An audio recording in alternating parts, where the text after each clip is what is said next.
व्याख्या मुद्रां करसरसिजै पुस्तकं शङ्खचक्रे बिभ्रद्भिन्नस्फटिकरुचिरे पुण्डरीके निषण्णः अम्लानश्रीरमृतविशदैरंशुभिः प्लावयन्माम् आविर्भूयाद्दनकमहिमा मानसे वागधीशः। कृष्णाय वासुदेवाय हरे परमात्मने प्रणतक्लेशनाशाय गोविन्दाय नमो नमः। संस्कृत शौर्यमिति आमुखपटले सम्बद्धाः समेऽपि विद्वांसः समेऽपि जिज्ञासवः छात्राः सहृदयाः सज्जनाः एतस्य आमुखपटलस्य संस्थापकः प्रबन्धकश्च डॉक्टर राजकुमारः समेषां स्वागतं वर्तते तस्मिन् महाभाष्यव्याख्याने। अद्य यतोहि गणतन्त्रता दिवसः वर्तते तस्य कृतेपि समेषां कृते वर्धापनं अस्मत्पक्षतः प्रदीयते। अद्य महाभाष्यव्याख्यान विषये सूत्रं वर्तते तपरस्तत्कालस्य इति सूत्रम्। तपरस्तत्कालस्य इति सूत्रविषये तत्र व्याख्यानं भवति। पूर्वं तत्र सिद्धान्तकौमुद्याम् एतस्मिन् विषये किं विचारितं वर्तते तत्र तावत् पूर्वम् उच्यते, अनन्तरं भाष्यविषये व्याख्यानं भवति। तपरस्तत्कालस्य इति सूत्रविषये एतस्य वृत्तिः सूत्रस्य तः परो यस्मात् तात्परश्चोच्चार्यमाण समकालस्यैव संज्ञा स्यात् इति वृत्तिः वर्तते। एतस्य विषये किं तत्र विचारितं वर्तते तत्रोच्यते। तत्र वृद्धिरादैच् इति सूत्रे तत्र आकारः वर्तते। तत्र तपरकरणं कथं स्यात्, आकारस्य तपरकरण श्रवणार्थम् इति भाष्ये उक्तं वर्तते। तेन तादपि परः तपरः इति व्याख्यानं भवति। तपर शब्दस्य परः इत्यस्य पाणिनितन्त्रेण एकशेषेण वा उच्चारणं करणीयम्। अत्र तन्त्रत्वं नाम एकानुपूर्वीमत् शब्देन अनेकार्थबोधनम्। किन्तु तन्त्रेण उच्चारणेऽपि बोधः आवृत्त्यैव भवति। एवमत्र तपर इति शब्देन तत्र तात्परः तपरः तः परो यस्मात् तपरः एवं रूपेण स्वरूपद्वयम् एतस्य भवति। फलतः अत्र वृद्धिरादैच् इत्यत्र तकारेण तत्र तात्परः तपरः इति कृत्वा आकारः तत्र षण्णां संज्ञकः भवति। एवं तातः परः यस्मात् तत्र तात्परः तपरः इति रूपेण ऐच् इत्यस्य तत्र षण्णां संज्ञा भवति। एवं तः परो यस्मात् इत्यनेन आत् इत्यस्य ग्रहणं भवति। एवं रीत्या तत्र बोधितं समाहितं वर्तते। अत्र एकः पक्षः अपरोऽपि वर्तते यत् अणुदिसवर्णश्चाप्रत्ययः सूत्रात् अण् इत्यस्य अनुवर्तनं भवति एतस्मिन् सूत्रे। तेन तः परः यस्मात् अणः सः अथवा तात्परः अण् इति तपरः तत्कालस्य बोधकः भवति। अत्र प्रमाणं किं वर्तते अर्थद्वये तत्रोच्यते तत् तपरकरणं तत्काल इत्यस्य कः किं पूर्वं तात्पर्यं भवति सः कालः यस्य इति तत्कालः। स इति लक्षणात् तपरत्वेन उच्चार्यमाण वर्णाधिकरण कालसदृशपरः वर्तते। तथा च सः तपरत्वेन उच्चार्यमाण वर्णाधिकरण कालसदृशः कालः यस्य वर्णस्य तस्य तपरः एवं रूपेण ज्ञानं क्रियते। तेन अत इत उत ऋत आदैच इत्यादि बोधकः भवति।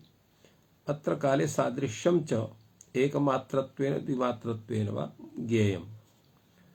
एवं ह्रस्वाः तपराः ह्रस्वानां बोधकाः, दीर्घाः तपराः दीर्घाणां बोधकाः भवन्ति। एतेषाम् उदाहरणं यथा तत्र ह्रस्वस्य उदाहरणम् अतो विषयसिति वक्तुं शक्यते, दीर्घस्य उदाहरणम् ईदूदे द्विवचनं प्रगृह्यम् इति सूत्रं वक्तुं शक्यते। तत्र तपरे अणि अपि अणुदि सूत्र प्रवृत्तौ तत्कालस्य ग्रहणे सिद्धे तत्र सिद्धौ सत्याम् आरभ्यमाणे विधिर्नियमाय कल्पते इति रीत्या तपरस्तत्काले सूत्रं तत्र नियमसूत्रं संजायते। तपरः अण तत्कालस्यैव सवर्णस्य बोधकः भवति, न अतत्कालस्य इति नियमः एतस्य प्रतिपद्यते। अत्र अण इत्यस्य अनुवृत्तौ वृद्धिरादित्यस्य तपरसूत्र अप्रवृत्तौ षण्णाम् आकाराणां प्रति संज्ञा न स्यात् इति। यद्यपि तत्र दोषः दृश्यते तथापि गुणाः अभेदकाः इति न्यायेन तत्र तेषामपि ग्रहणं भवति इति कृत्वा षण्णां ग्रहणे तत्र बाधकः नास्ति कश्चन। अत्र विधिविषयेपि तत्र नियमत्रयं विद्यते। विधि तत्र त्रिविधः वर्तते, अपूर्वविधिः, नियमविधिः, परिसंख्याविधिश्च। तत्र अत्र तथैव अत्र परिसंख्याविधि इत्यरूपेण तत्र वक्तुं न, तत्र नियमविधिः इत्यत्र वक्तुं शक्यते। यतोहि अत्र अणविधानं पूर्वसूत्रेण तत्र सवर्णग्रहणं प्राप्तं वर्तते, अनेन नियम्यते इति कृत्वा नियमविधिः अत्र भवति। एवं रूपं तत्र विचारितं वर्तते सिद्धान्तकौमुद्याम्। अत्र भाष्यग्रन्थः कः वर्तते, किं भाष्ये विचारितमस्ति तावत् उच्यते। भाष्यकारः तपर विषये तत्र पूर्वं तत्र सूत्र स्वरूप विषये एव चिन्तनं स्वकीयं विदधाति। अयुक्तः अयं निर्देशः, अयं निर्देशः युक्तिसंगतः नास्ति इत्यर्थः। कथं युक्तिसंगतः नास्ति? तत् इत्यनेन कालः प्रतिनिर्दिश्यते, तत् तदित्ययं च वर्णः तत्र युक्तं वर्णस्य कालेन सह समानाधिकरणम्। इदौ तत् इत्यनेन कालः प्रतिनिर्दिश्यते, तत् इत्ययं च वर्णः, तत् इत्यत्र तत्काल इत्यत्र तत्शब्देन तत्र कालः प्रतिनिर्दिश्यते, तपर इत्यत्र तत्शब्देन अत्र वर्णः तत्र निर्दिश्यते। तर्हि वर्णस्य कालेन सह समानाधिकरणं कथं भवितुमर्हति? वर्णस्य स्वरूपं भिन्नं वर्तते, कालस्य रूपं भिन्नं वर्तते, उभयोः समानाधिकरणं कथं स्यात् इति तावत् प्रश्नः। एतस्मिन् विषये तत्र कैयटः किञ्चित् वक्ति यत् तत्र अयुक्तः इत्यत्र न्यायेन असम्बद्धः इत्यर्थः। अयुक्तः इत्यस्य अर्थात् एतस् यत् कथनं वर्तते तत् न्यायेन तत्र असम्बद्धः भवति। अत्र न्यायशब्दस्य तु प्रयोगः कथं न कृतः? न्यायेन असम्बद्धः इत्येव प्रयोगः स्यात्। कथम् अयुक्तः इति भगवता भाष्यकारेण कथितं? तदा उच्यते न्यायशब्दस्य तु प्रयोगः प्रसिद्धत्वात् न कृतः। कदाचित् प्रसिद्धर्थस्य प्रयोगो दृश्यते न्यायेन अयुक्तमिति। धात्वर्थे अंतर्भूतस्य प्रयोगाभावः नहि भवति जीवति, नहि भवति जीवति प्राणान् एवं रूपेणापि प्रयोग कदाचित् भवितुमर्हति। तत् इत्यनेन कथं तत्र कालस्य निर्देशः भवति? तदा उच्यते सः कालः यस्य सामकाल सामानाधिकरणेन तच्छब्दोपादानात् अर्थात् तत्काल इत्यस्य विषये, तदित्यस्य वर्ण इत्यस्य विषये उच्यते परामृष्टः इत्यर्थः। तपर शब्दवाच्यस्य अर्थस्य तच्छब्देन परामर्शात् एवं रूपेण तदित्ययं च वर्णः इत्यस्य तात्पर्यं भवति। अत्र वर्णस्य इत्यर्थः वर्णवाचिनः तच्छब्दस्य इत्यर्थः क्रियते। तत्र अयुक्तं वर्णस्य कालेन सह समानाधिकरण इति विषये कथयति कालवाचिन इत्यर्थः। कालो हि प्रसिद्ध परिमाणा क्रिया अप्रसिद्ध परिमाणस्य क्रियान्तरस्य परिच्छेदिका। यथा दिवस मधीत इति दिवस शब्देन तत्र उदयादिस्तमयान्त आदित्य गति प्रबन्धः उच्यते एवं रूपेण तत्र व्याख्यानं जातम्।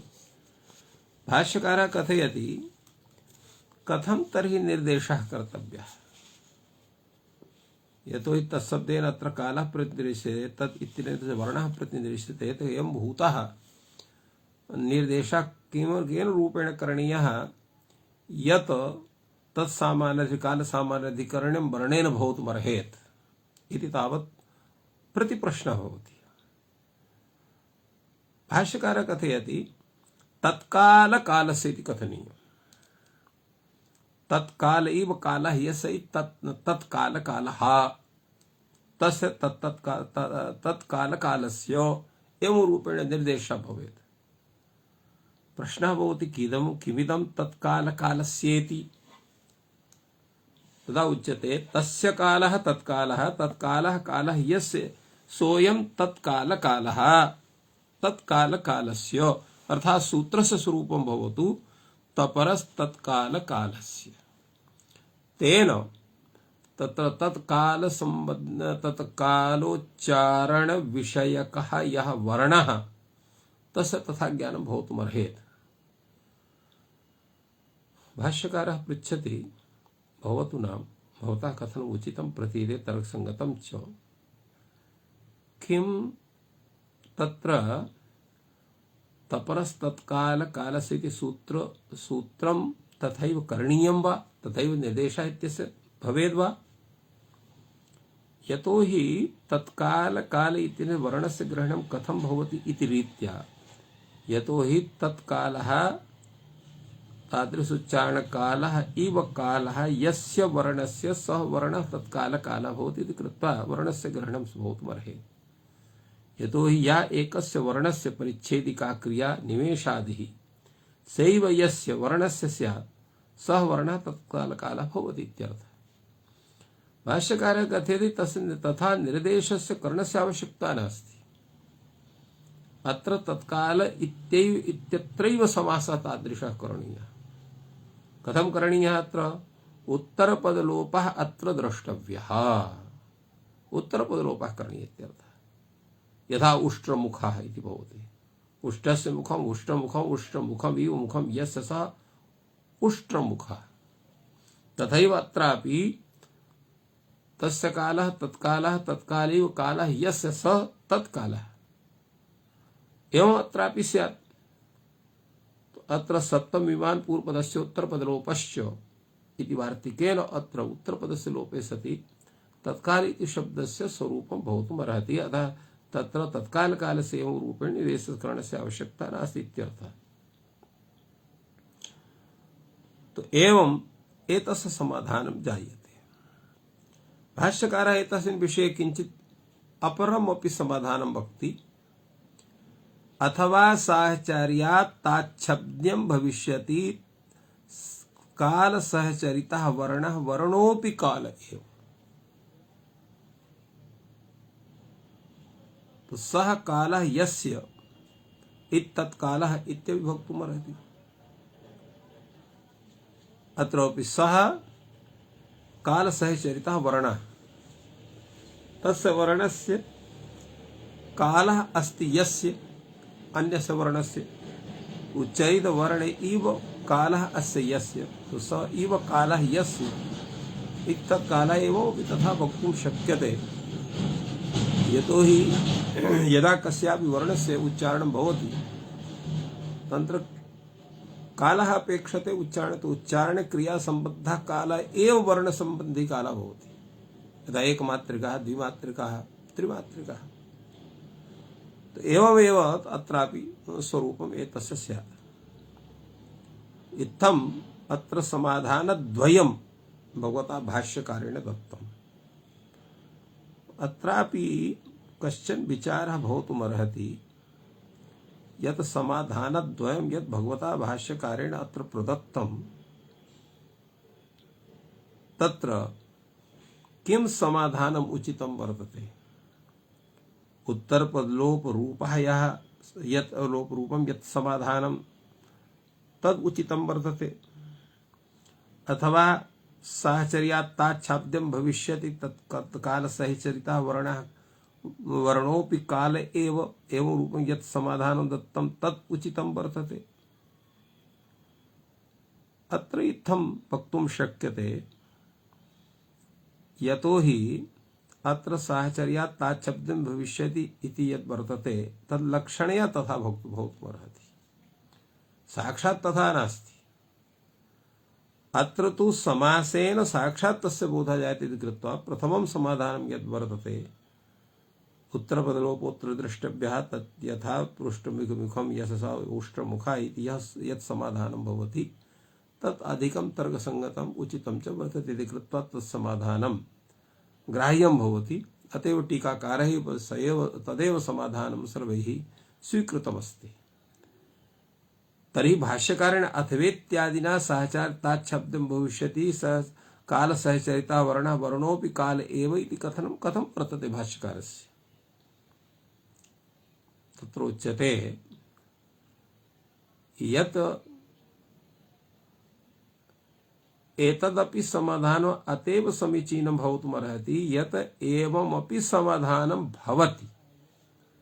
समाधानद्वयं यत्र लाघवं तत् स्वीकरणीयं, यत्र लाघवं नास्ति तत् न स्वीकरणीयम्। एवं अत्र विचारः सञ्जातः। अधुना तत्र विचार्यते यत् तपरस्तत्काल इति सूत्रं कीदृशं सूत्रं वर्तते। नियमसूत्रं वर्तते, विधिसूत्रं वा वर्तते। यद्यपि अत्र संज्ञासूत्रं संज्ञाबोधकत्वेन तत्र विधिसूत्रम् एवं रूपेण वस्तुतः अत्र संज्ञासूत्रम्। अतः भाष्यकारः तत्र आक्षिपति किं पुनः इदं नियमार्थम् आह्वसित प्रापकम्। प्रापकम् इत्यस्य तात्पर्यं विदधाति उद्योतकारः स्वतंत्र विधायकम् इत्यर्थः। स्वतंत्र विधायकम् इत्यत्र अपूर्व विधानं तु न भवति अनेन। तो स्वतंत्र विधायकत्वं नाम किम्? स्वतंत्रतया संज्ञा बोधकम् इत्यर्थः या संज्ञा विधायकम् इत्यर्थः। तत्र पूर्वं विचारः भवति अयम् इदं सूत्रं नियमार्थं कथं भवति, कथं वा प्रापकं भवति, कथं च नियमार्थं स्यात्, कथं वा प्रापकम् इति प्रश्नः। एतस्य विषये भाष्यकारः स्वयमेव समादधाति यदि अत्र अणग्रहणम् अनुवर्तते ततः नियमार्थम् अथ निवृत्तं ततः प्रापकम्। अर्थात यदा अण ग्रहणम् अत्र अनुवर्तते अणुति सूत्रात् तर्हि अत्र तः परो यस्मात् तः परः यस्मात् अणः इति तपरः यत्तात् अणः परः तपरः एवं रूपेण तत्र स्वरूपमे तस्य सूत्रस्य भविष्यति।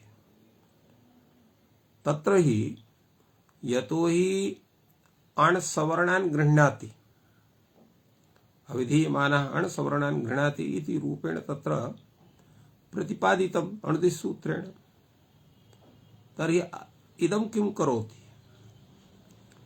इदं सूत्रं यतो हि तत्र उच्चरितः अण् यथा अकारः अष्टादशानां संज्ञा भवति, किन्तु अत्र उच्चरितः यः अकारः सः अष्टादशां संज्ञा न भवति। यन्मात्रिकस्य तस्य उच्चारणं तन्मात्रिकस्यैव संज्ञा भवति इति बोधनं भवति तप्रकरणेन। तो प्राप्तौ सत्यां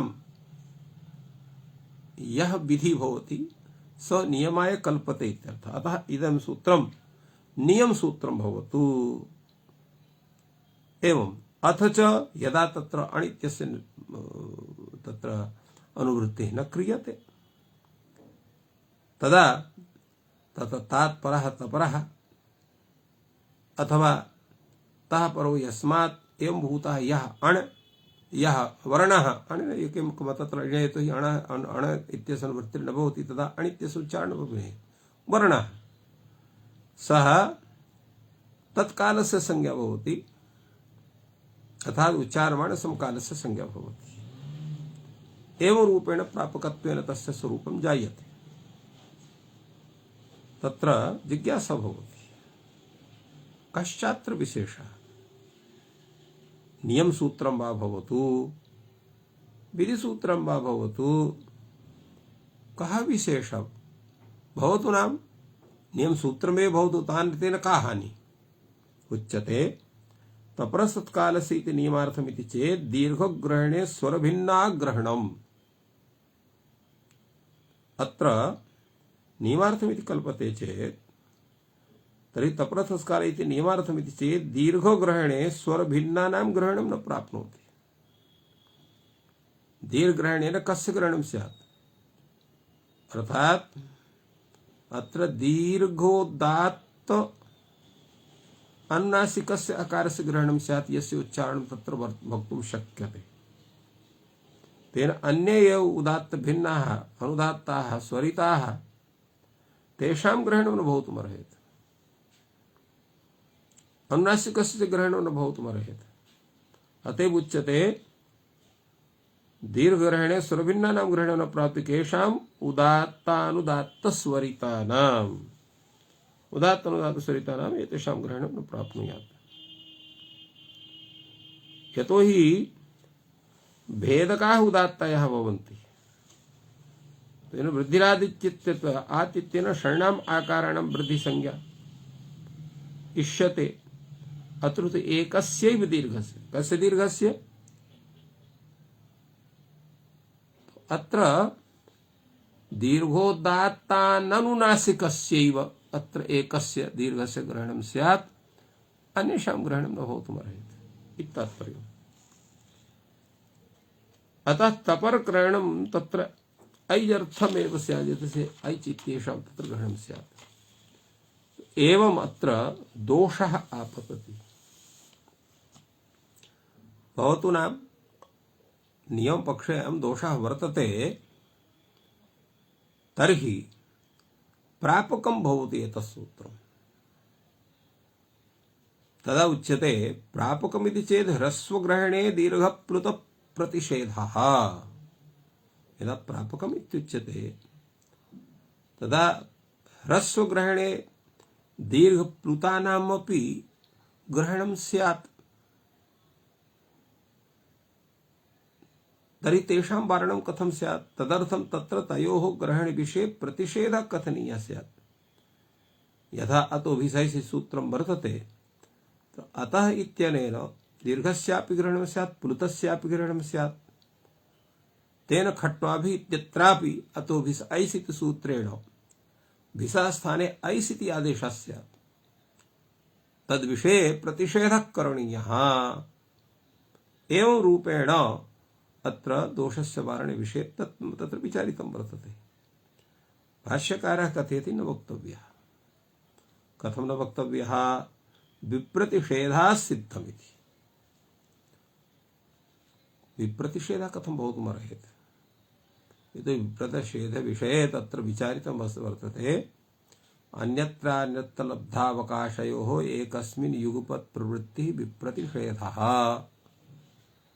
अत्र तु एतस्य सूत्रस्य कुत्रापि प्रवृत्तिरस्त्येव न अनिदिसवर्णस्य भवतु नाम तस्य प्रवृत्तिः वर्तते तु उभयोः विप्रतिषेधस्य अभावात् विप्रतिषेधः सिद्धम् इति कथनं तत्र उचितं न प्रतीयते भाष्यकारस्य अत्र उच्यते अणसवर्णान् गृह्णात् इत्येतदस्तु अणसवर्णान् गृह्णाति इत्येतत् स्वरूपं वर्तते तत्र तपरस्तत्कालस्य इति वा तपरस्तत्कालस्य इति वा भवति तत्र स्वरूपद्वयम् आगच्छति अणसवर्णान् गृह्णाति इति पक्षः भवति अणिति सूत्रस्य तपरस्तत्कालस्य इति तत्र एतत् सूत्रं वर्तते तो तपरस्तत्कालस्य एतस्य प्रयोजनं कुत्र अस्ति? तत्र एतस्य प्रयोजनं तत्र दीर्घादि विषये वर्तते। यतो दीर्घ विषये यथा वृद्धिरादेश आत् इत्यत्र, तो आत् इत्यत्र अणुदिसवर्णस्य प्रत्यय इति सूत्रस्य प्राप्तिर्नास्ति। यतो हि तत्र अणपदेन केवलं तत्र अयु प्रभृतिषु पठितानामेव ग्रहणं स्यात्। फलतः तत्र दीर्घाकारस्य ग्रहणमेव न भवितुमर्हति इति कृत्वा तपरस्तत्कालस्य इति सूत्रस्य तत्र प्रवृत्तिः भवति स्वातन्त्र्येण। फलतः तपरस्तत्काल इति सूत्रं वृद्धिराज इत्यतः आत् इत्यत्र चरितार्थं भवति। अणुदिसवर्णश्च प्रत्ययः तु सर्वत्र अस्य चौ यस्य इति च इत्यादि विषये चरितार्थमस्त्येव। अत्र ह्रस्व विषये ह्रस्व यथा अतोभिस ऐस् अतुबधाय अथवा अत्र आद्गुणः आद्गुणः नहीं तत्र अदेङ्गुणः इत्यादिषु स्थलेषु अणुदिसवर्णश्च प्रत्यय इति सूत्रस्यापि प्राप्तिर्वर्तते, तपरस्तत्कालस्य इत्यस्यापि प्राप्तिर्वर्तते। तर्हि विप्रतिषेधे परं कार्यमिति रीत्या अत्र परकार्यस्य तपरस्तत्कालस्य इत्यस्य प्रवृत्तिः भविष्यति, अणुदिसूत्रस्य प्रवृत्तिः न भविष्यति। अतः अत्र कश्चन दोषः नास्ति इति वक्तुं शक्यते। तथैव भाष्यकारः कथयति अणसवर्णान् गृह्णाति इत्यस्य अवकाशः वर्तते ह्रस्वाः अतपरः अणः। तो अतपरः अणः भवति अत्र एतस्य अर्थात् अणुदिसूत्रस्य तत्र विषयाः एते वर्तन्ते यथा अस्य चो इत्यादि दिषु अस्माभिः उक्तम्। तपरस्तत्काल इत्यस्य अवकाशः भवति दीर्घाः तपराः, अर्थात् दीर्घात् यत् तपप्रकरणं वर्तते यथा तत्र आद्गुणः इत्यादिषु तत्र वृद्धिरादैच् इत्यादिषु। ह्रस्वेषु तपरेषु उभयं प्राप्नोति यथा तोभिसैस् अदेङ्गुणः इत्यादिषु। तपरस्तत्कालस्य इत्येतत् भवति विप्रतिषेधेन। अतः अत्र कश्चन विरोधः नास्ति। तत्रोच्यते भवतु नाम अत्र न विरोधः, किन्तु अन्यत्र विरोधः भवितुमर्हति। कुत्र विरोधः भवितुमर्हति? द्रुतायां तपरकरणे मध्यम विलम्बितयोरुपसंख्यानं कालभेदात्। यतो हि तिस्रः वृत्तयः भवन्ति, तत्र द्रुता वृत्तिः, मध्यमा वृत्तिः, विलम्बिता वृत्तिः। यदा द्रुतायां तपरकरणं भवति तदा मध्यम वृत्तेः विलम्बित वृत्तेः उभयोः अपि संख्यानं स्यात्। तेषां तत्र ग्रहणं न भवितुमर्हति इति कृत्वा तयोः उपसंख्यानम् अत्र करणीयम्। द्रुतायां तपरकरणे मध्यम विलम्बितयोः उपसंख्यानं कर्तव्यं, तथा मध्यमानां विषये द्रुत विलम्बितयोः उपसंख्यानं करणीयम्। एवमेव विलम्बितायाम् उच्चारणे तत्र द्रुत मध्यमयोः उपसंख्यानं करणीयम्, अन्यथा तेषां ग्रहणं न स्यात्। अतः यतो हि द्रुतायां वृत्तौ उच्चार्यते चेत् तर्हि द्रुता वृत्तेः उच्चरितस्यैव तपरस्य ग्रहणं भवितुमर्हति। मध्यमा वृत्तेः विलम्बिता वृत्तेः उच्चारणविषये तत्र ग्रहणं न भवितुमर्हति कृत्वा समेषां ग्रहणाय तत्तद् विषये तेषां संख्यानं करणीयम्।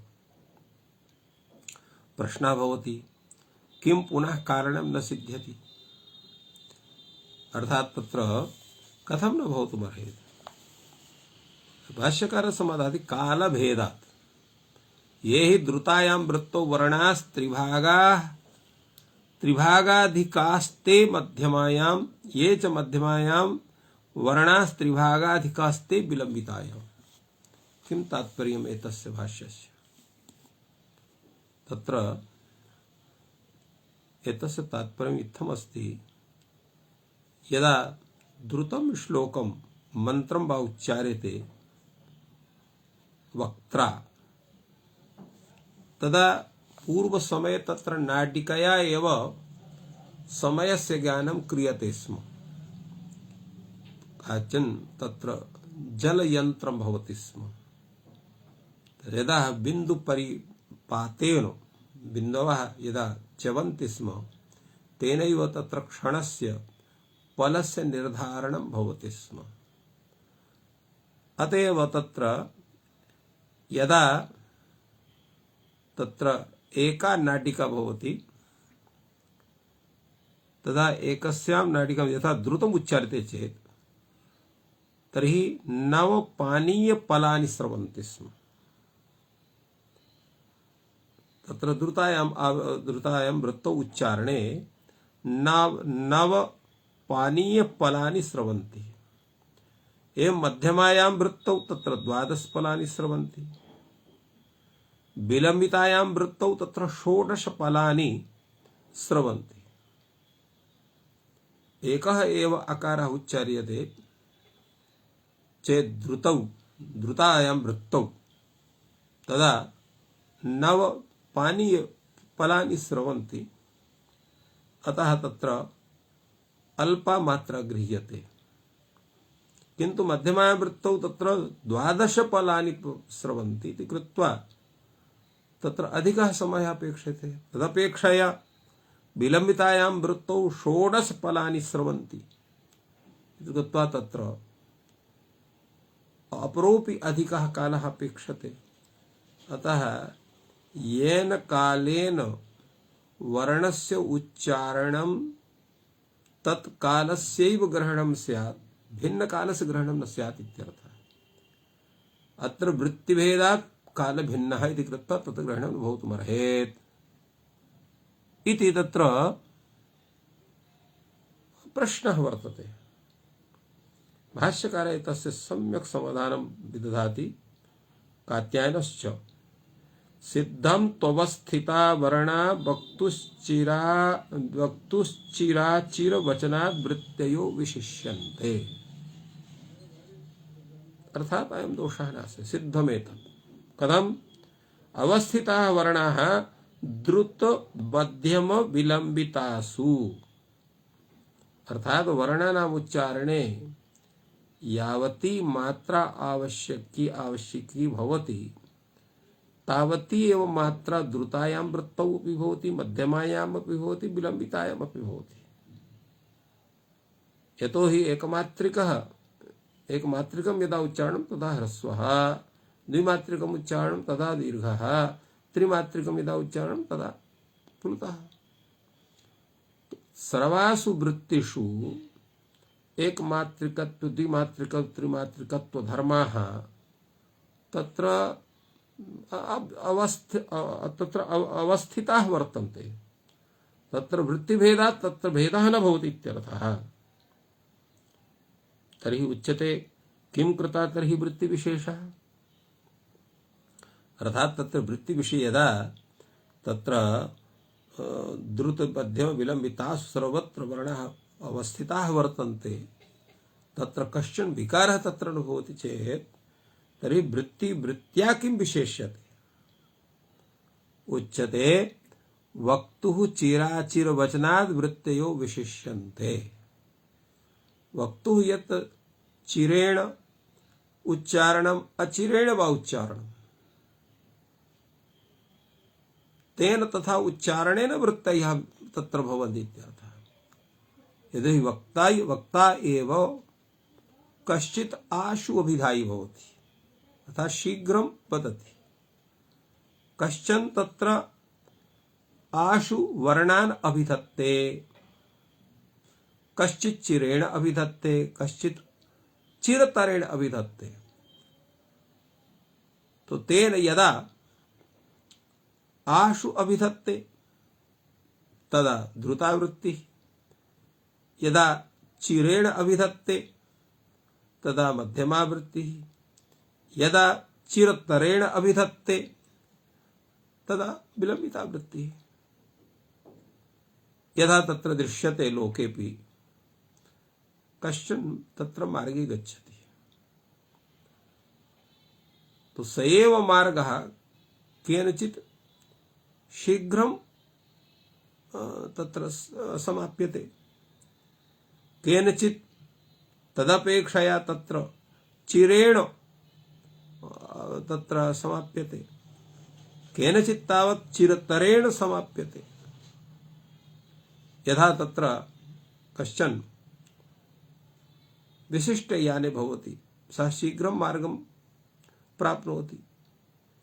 यश्च तत्र सामान्येन वाहनेन भवति, सः तत्र किञ्चित् अधिकं समयं गृह्णाति। यश्च खलु पदातिरे भवति, तदा चिरतरं तत्र चिरतरेण तत्र मार्गं प्राप्नोति। तो एवं रीत्या तत्र दोषः नास्ति। तदेव भाष्यकारः कथयति, तत्र वक्तुश्चिराचिर वचनाद् वृत्तयो विशिष्यन्ते, वक्ता एव कश्चित् आशु अभिधायी भवति, आशु वर्णान् विधत्ते, कश्चित् चिरेण कश्चित् चिरतरेण, तद् यथा तमेव आध्वानं कश्चित् चिरेण गच्छति, कश्चित् आशु गच्छति, कश्चित् चिरतरेण गच्छति। यथा रथिकः आशु गच्छति, एवमेव आश्विकः याश्वेन गच्छति, सः चिरेण गच्छति।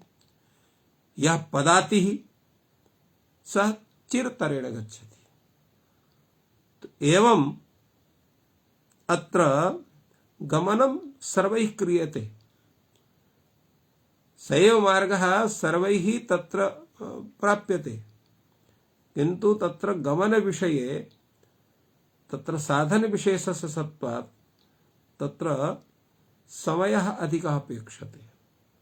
एवमेव अत्रापि वर्ण विषयेपि कश्चित् शीघ्रतया वर्णम् उच्चारयति, कश्चित् तत्र तदपेक्षया चिरेण उच्चारयति, कश्चित् तद् चिरतरेण उच्चारयति।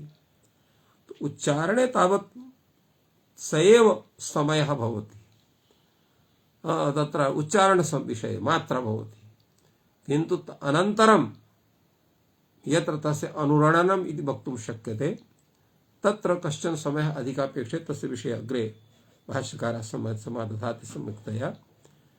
अतएव अत्र पूर्वं चिन्तनं जायते, विषमः उपन्यासः, यतोहि अत्र उदाहार्यम् उदाहरणं यद् वर्तते तस्मिन् विषये साम्यं नास्ति।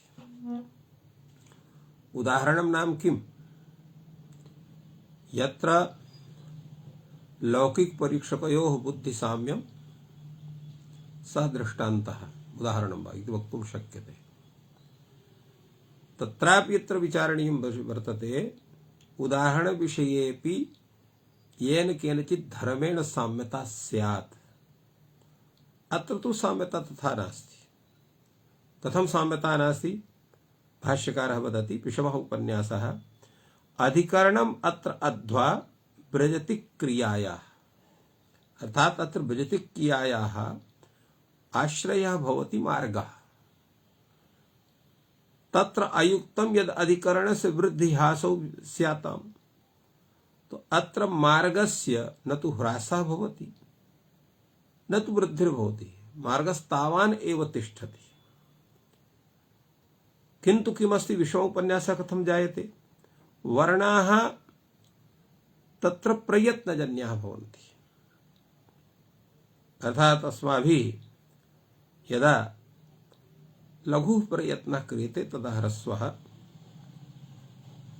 अथवा तत्र द्रुतावृत्तौ भवति, तत्र तदपेक्षया किञ्चित् अधिकः प्रयत्नः क्रियते तर्हि मध्यमावृत्तौ, एवमेव यदा तत्र तदपेक्षया चिरतरः प्रयत्नः क्रियते तदा तत्र विलम्बिता वृत्तिः भवति। तो प्रयत्न भेदेनैव वृत्ति भेदाः भवन्ति, अतएव भिन्न कालत्वं तेषां जायते। तो अध्वा तु अवस्थितः एव, न गन्तु क्रियाजन्यः वर्तते सः, किन्तु वृत्तयः तत्तत् क्रियाजन्याः भवन्ति, तत्र उच्चारयितृ क्रियाजन्याः भवन्ति इति तावत् तत्र साम्यं नास्ति इत्यर्थः। अतः भवतां यत् समाधानमत्र दत्तं वर्तते तत्समचीनं न प्रतीयते इत्यर्थः। एतस्य भावं नागेशः तत्र सम्यक् प्रतिपादयति।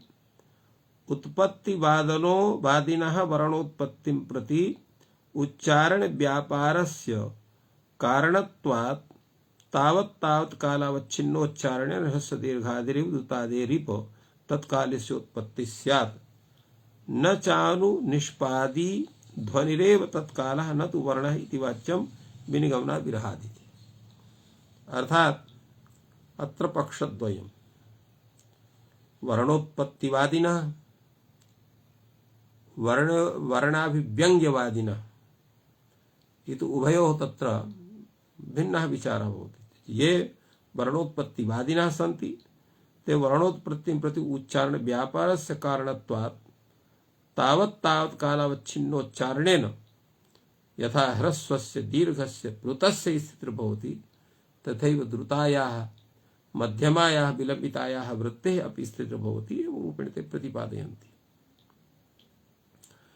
तस्मिन् विषये एव भाष्यकारः कथयति, तत्र समाधानं भिन्नतया ददाति। एवं तर्हि स्फोटः शब्दः ध्वनिः शब्दगुणः। अत्र स्वरूपद्वयम्। शब्दः स्फोटात्मकः, ध्वनिः तस्य शब्दस्य गुणः भवति। गुणः नाम तत्र व्यञ्जकत्वेन तत्र अप्रधानत्वेन स्वीक्रियते। अत्र व्यङ्ग्य व्यञ्जक भावः। व्यङ्ग्यः स्फोटात्मकः शब्दः स एव प्रधानः वर्तते। तस्य व्यञ्जकत्वेन ध्वनिः तत्र अप्रधानत्वेन वर्तते। तो ध्वनिः शब्दगुणः। शब्दगुणः अर्थात् शब्दस्य अभिव्यञ्जकत्वेन अप्राधान्येन ध्वनिः स्वीक्रियते, न तो ध्वनि प्राधान्येन स्वीक्रियते। ध्वनि विषये एव द्रुतत्वं मध्यमात्वं विलम्बितत्वं वर्तते, न तो शब्दे। अत्र प्रश्नः भवति कथं शब्दः स्फोटः शब्दः ध्वनि शब्दगुणः इति वक्तुं शक्यते, तेषां स्वरूपं कथम् आयाति इति तावत् विचार्यते। भाष्यकारः तस्य उदाहरणं ददाति। भेर्याघातवत्।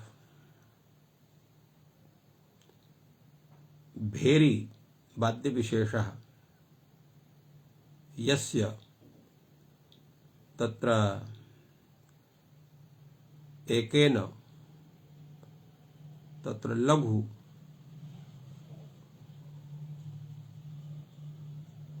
काष्ठखण्डेन तत्र वाद्यते तद्विषये वदति। तद्यथा भेर्याघातः भेरीम् आहत्य कश्चित् 20 पदानि गच्छति, कश्चित् 30, कश्चित् 40।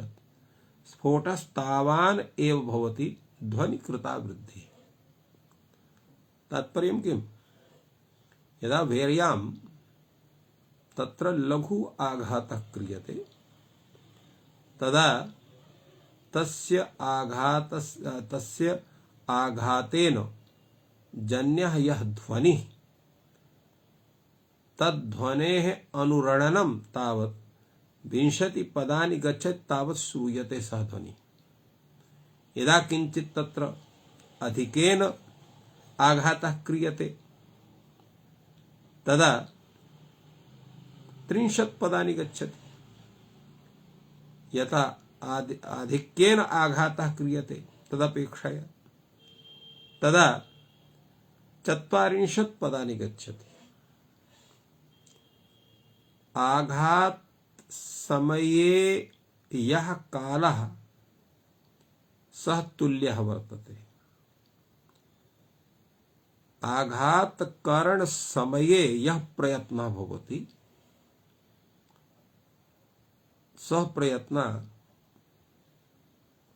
तत्र लघु कदाचित् भवति, कदाचित् तदपेक्षा अधिका भवति, अधिकतरः भवति, कदाचित् अधिकतमः भवति। किन्तु ताडन आघात विषये तत्र अल्पस्य अधिकस्य अधिकतरस्य वा अपेक्षा भवति, किन्तु तदपेक्षा अनुरणनं तत्र अल्पं दीर्घम दीर्घतरं वा जायते इत्तावत्।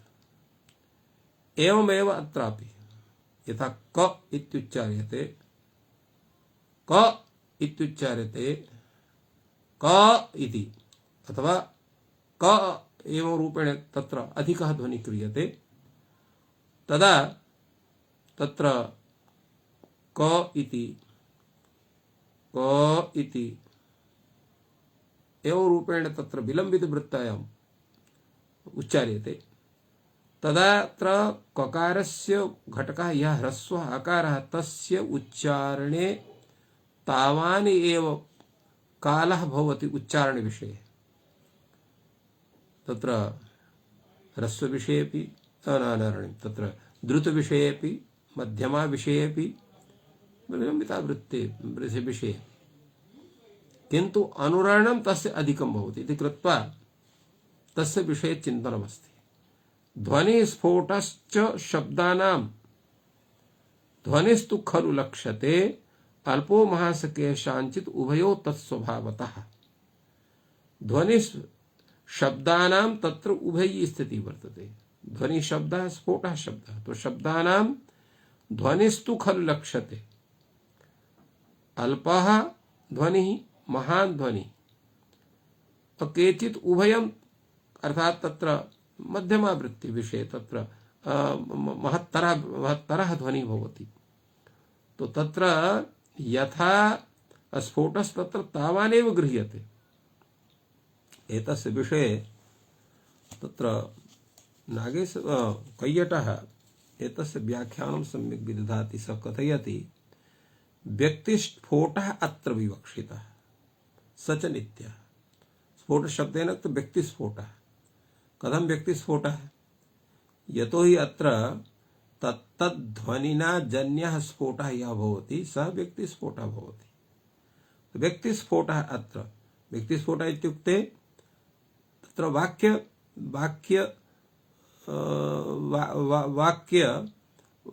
व्यक्तिस्फोटः इत्यर्थः। यतो हि वाक्यस्फोटादेव व्यवहारे प्रवृत्तिः जायते इति कृत्वा अत्र व्यक्तिस्फोटः नाम अत्र वाक्य व्यक्तिस्फोटः एव अर्थः। स च नित्यः। अतएव भाष्यकारः तत्र येनोच्चारितेन शासनालाङ्गूलककुतुर्विषाण्यां सम्प्रत्या भवति स शब्दः इति रूपेण तत्र समाहितम्। शब्दगुणः अत्र उक्तं वर्तते। शब्दगुणः यथा शब्दस्य गुणः उपरञ्जकः, यथा पूर्वमस्माभिः कथं व्यञ्जकत्वेन। तद्यथा घटः पुनः पुनः दृश्यमानः अपि न भेदम् अवलम्बते। यथा घटः पुनः पुनः दृश्यमानोऽपि तत्र घटे भेदः न भवति। एवमेव द्रुतायां वृत्तौ मध्यमायां वृत्तौ विलम्बितायां वृत्तौ अकारः पुनः पुनः लभ्यते, अतः वृत्तिभेदेपि वर्णस्य भेदः न भवति इति तात्पर्यम् आगच्छति। अर्थात् सर्वासु वृत्तिष्वपि तस्य ह्रस्वस्वरूपं दीर्घस्वरूपं प्लुतवास्वरूपं यद् यद् भवति तदेव अवतिष्ठते, भिन्नं स्वरूपं न अवतिष्ठते इत्यर्थः। ह्रस्वदीर्घप्लुतास्तु स्वत एव भिन्नाः भिन्नैः ध्वनिभिः व्यज्यन्ते इत्येषां कालभेदः वर्तते। अत्र तथा नास्ति। भेर्याघातवत् इत्यस्य व्याख्यानं विदधाति। भेरीम् आहन्ति इति भेर्याघातः उपलब्धि सामान्य दृष्टान्तः। प्रयत्नवशात् उत्पन्नः भेरी शब्दः कदाचित् अल्पकालम् उपलभ्यते, कदाचित् चिरं, कदाचित् चिरतरम्। एवं वृत्तिषु उपलब्धीनां कालभेदः विशेष्य तु अभेदः एव। स्फोटास्तावानेव अर्थात् दाष्टान्तिकोपन्यासः। ध्वनिः स्फोटस्य इति विषये तत्र तथैव यथा अस्माभिः पूर्वमुक्तं व्यञ्जकः व्यङ्ग्यस्य इत्यर्थः। शब्दानां व्यङ्ग्यानां सम्बन्धी व्यञ्जकत्वेन यो ध्वनिः स एव महान् अल्पस्य लक्ष्यते। व्यङ्ग्यः अभिन्नकालः एव एवं रूपेण समाहितः। नागेशभट्टः अपि तथैव व्याख्यातवान्, किन्तु सः एकं तत्र विचारं वदति। यथा भर्तृहरिणा अत्र प्रतिपादित एतस्य विषये वर्णस्य ग्रहणे हेतुः प्राकृतः ध्वनिः इष्यते। अर्थात् तत्र स्फोट ग्रहण विषये तत्कालत्वेन ग्रहणे तत्र प्राकृतः ध्वनिः भवति। वृत्तिभेदे तु वैकृतः ध्वनि प्रतिपद्यते। वृत्तिभेदे निमित्तत्वं वैकृतः प्रतिपद्यते। तस्य स्वरूपं किम् अभवति? तत्रैव भर्तृहरिः कहते शब्दस्योर्धमभिव्यक्तिर्वृत्तिभेदाय वैकृतः। एवं रूपेण अत्र समाधानं सम्यक्तया एतस्य विषये दत्तं। तेन किं सिद्धं भवति? अत्र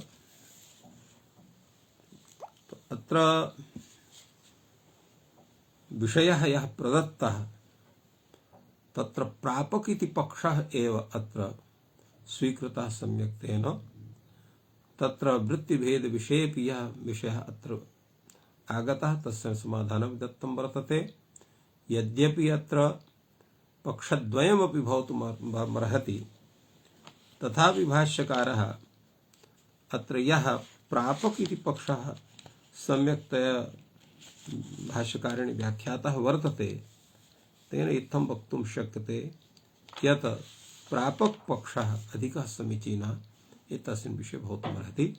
तथापि नियमपक्षेऽपि कश्चन दोषः नास्ति, तो सोऽपि तथा भवितुमर्हति इति एव रूपेण चिन्तनम् एतस्य भवितुमर्हति। इत्थं विचारः एतस्मिन् सूत्रे सञ्जातः। अधुना अग्रे तत्र आदिरन्तेन सहेता इति सूत्रं वर्तते। यतो तस्य काले तस्य विषये तत्र किमपि चिन्तनं क्रियते। आदिरन्तेन सहेता इति सूत्रं प्रसिद्धं वर्तते सर्वत्र। तत्र एतस्य विचारः भवति आदिः अन्तेन सह इता इति असंप्रत्ययः संगिनः अनिर्देशात् इति वार्तिकं वर्तते। तात्पर्यं किम्? आदिः अन्तेन सह इता इति असंप्रत्ययः, अर्थात् एतेषां ज्ञानमेव न स्यात्। किं कारणं? संगिनः अनिर्देशात्, नहि संगिनः निर्दिश्यन्ते। अत्र आदिरन्तेन सहेता इति सूत्रं कथ्यते। तत्र आदिः अन्तेन सह इता इति उच्यते। अनेन तत्र ज्ञानं कथं स्यात्? एतस्य तत्र यतोहि आदिः अन्तेन सह इत्युक्ते तर्हि तत्र ज्ञानमेव सम्यक् न स्यात्। कथं? यतोहि कश्चन संगी नास्ति। संगिनः संज्ञायाः निर्देशः वर्तते, किन्तु यस्य संज्ञा करणीया स एव नास्ति। तर्हि कथम् एतस्य तत्र ज्ञानं भवितुमर्हेत्? वार्तिककारः समादधाति सिद्धं त्वादिरिता सह तन्मध्यस्येति वचनात्। तत्सिद्धमेतत्। कथं सिद्धं? प्रोच्यते आदिः अन्तेन सह इता सह गृह्यमाणः स्वस्य च रूपस्य ग्राहकः तन्मध्यानां चेति वक्तव्यम्। अर्थात् आदिः इति शब्दः, अन्तः इति शब्दः एतौ द्वावपि अवयववाचिनौ भवतः। तेन एतौ यस्य अवयवौ भवतः सः कः इत्युच्यते। तत्र अवयवाभ्याम् आद्यन्ताभ्यां तत्र अवयवी समुदायः आक्षिप्यते। तेन तस्य समुदायस्य तथा ग्रहणं भवति। कथं? यतोहि आदित्वं कश्चित् समुदायस्यैव भवति, अन्त्यत्वमपि तथैव। तेन यदा एतौ अवयवौ वर्तेते तर्हि अवयवी कश्चन स्यात्, सः कः? तर्हि मध्यगाः ये सन्ति तेषां तत्र गणनं भवति। स्वस्य च रूपस्य, स्वस्य अर्थात् तत्र आदेरपि भवति, ग्रहणं भवति। एवं रीत्या अत्र समाधानं दत्तं। कथं तत्र मध्यगानां ग्रहणं भवितुमर्हेत्? किं तत्र स्वरूपं वर्तते? को वा नियमः यत्र मध्यगानाम् आद्यन्ताभ्यां वैभ्यां भवितुमर्हेत्? तदा उच्यते सम्बन्ध शब्दैर्वा तुल्यम्। सम्बन्ध शब्दैर्वा तुल्यमेतत्। कथं? अर्थात एतौ आद्यन्तौ संबंधी शब्दौ। तो यतः समुदायं विना अवयवयोः तत्र ग्रहणं न भवितुमर्हति कृत्वा एतौ संबंधी शब्दौ। तो संबंधी शब्दैर्वा तुल्यमेतत् कथं तद् यथा संबंधी शब्दाः मातरि वर्तितव्यं पितरि शुश्रूषितव्यम् एतौ इत्थमुच्यते। न चोच्यते स्वस्यां मातरि स्वस्मिन् पितरि वा इति। किन्तु मातरि वर्तितव्यं पितरि शुश्रूषितव्यम् इति कृत्वा संबंध शब्दौ पितृशब्दौ मातृशब्दौ तेन यस्य या यस्य माता भवति या यस्य पिता भवति तस्यैव ग्रहणं भवितुमर्हति। एवं अत्रापि आदिः शब्दः अन्त्यः शब्दः एतौ अपि सम्बन्धिवाचिनौ वर्तते। तो तत्र सम्बन्धात् एतद् गन्तव्यं भवति। यं प्रति यः आदिः अन्त्यः वा वर्तते तस्य समुदायस्य अत्र ग्रहणं भवति। तो एवं रीत्या समुदायस्य ग्रहण सत्वात् तस्य संज्ञा भवति। स्वस्य च रूपस्य अर्थात् आदिरूपः यः वर्तते तस्यापि संज्ञा भवति। अन्त्यस्य तु न भवति। तत्र उच्यते तत्र अन्त्यस्य विषये यतोहि अन्त्य तत्र इत संज्ञकम् अस्ति इति कृत्वा प्रत्याहारविषयां ग्रहणम् इति समाधानात् तन्न करणीयम्। एतत् तत्र भाष्यरीत्या कैयटरीत्या समाधानं वर्तते। यतोहि अत्र स्वरूप शब्दस्य शब्द संज्ञा इति सूत्रेण स्वं शब्दस्य अनुवर्तनं विधाय तथा आचरण विधेयपि ददाति। एवं रूपेण एतस्य विचारः सर्वत्र सिद्धान्तकौमुद्यां लघुसिद्धान्तकौमुद्यां शेखरे पनोरामायां तथैव विहितं वर्तते। अत्र कश्चन उभयोः सिद्धान्तयोः तत्र कश्चन भेदोऽपि वर्तते यस्य विषये तत्र प्रसिद्धत्वात् नोच्यते। तो इत्थम् एतस्य सूत्रद्वयस्य अत्र व्याख्यानं सञ्जातं समयोऽपि सञ्जातः। अतः साम्प्रतं विरम्यते। सर्वेभ्यो नमः। जयतु संस्कृतं जयतु भारतम्।